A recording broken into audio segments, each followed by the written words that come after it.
The primary thing for me as an American, and the primary question that is asked of me is, can Americans go to Cuba? Complicated question. Number one question all the time is, how do I legally get to Cuba? Can Americans go to Cuba? I even had someone message me who was a colleague of mine, and she said she was talking to a client of hers. She owns a beauty studio. And that client was just like, you have a friend who goes to Cuba? I thought like you couldn't go. How is she going? And so she asked me, she was like, Holly, how are you going to Cuba all the time? And when I explained it to her, I was like, oh, it's really easy. You just got to do this and this and this. And I was like, okay. It's a long list, but you It can. is easy, but you just have to make sure you have all of your steps secured. But for any Americans that are interested in visiting Cuba, it is completely legal. There are 13 reasons that you have to elect at the time of your travel, at the time that you leave, at the time that you return. I have global entry, which means I go straight through customs. But if you're coming into the country, they will ask you, why were you in Cuba? And if you say vacation, it's a big red flag. So we don't say vacation. And if you're coming to Cuba, to be honest, I feel like you're coming to Cuba because you want to learn about Cuba and you want the people-to-people connections. When people talk about vacationing in the Caribbean, if they ask me about Cuba as far as vacationing, there are so many islands in the Caribbean that if you just want to sit on a beach and sip mojitos and that's it, there are other islands for that. You don't come to Cuba explicitly for that. Yeah, and actually you don't even need like a lot of information to come to do that. It's very easy. Right. Like when people are like, oh, can we go for vacation? Why?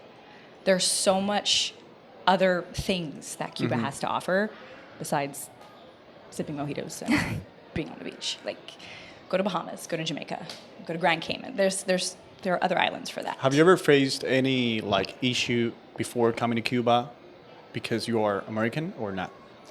So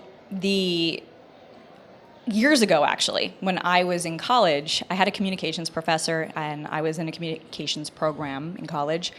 She really wanted to do a study abroad program specifically in Cuba. Why? Because I was in a communications program, journalism program. She thought it would be super interesting for us to have that cultural exchange to see what journalism is like in Cuba. Yeah, right? Super cool. And the whole, that year's class was like, this is going to be so amazing. This is gonna be good. It's going to be good. And at that time, there were the restrictions hadn't softened up yet.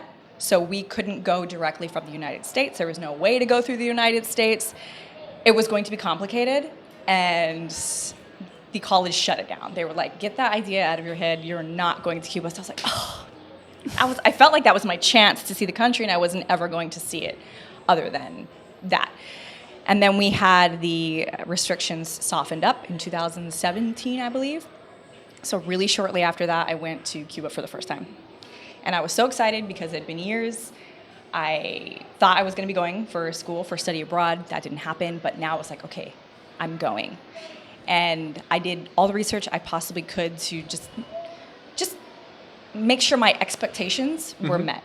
Because people were like, oh, there's no communication, and your cell phone's not going to work, and getting around is going to be difficult, and you have to there's two different currencies at the time. They were the two different Imagine now that officially we have the CUP, which is the Cuban peso, but now we have the MLC, we have the euros, we have dollars.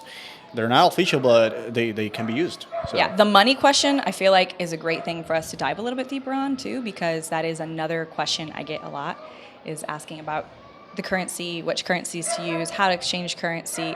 Always, always, always I'm asked about the currency situation. So that's another one that I think is super important. Well, as you wish, we can follow up the list or whatever. Yeah, exactly.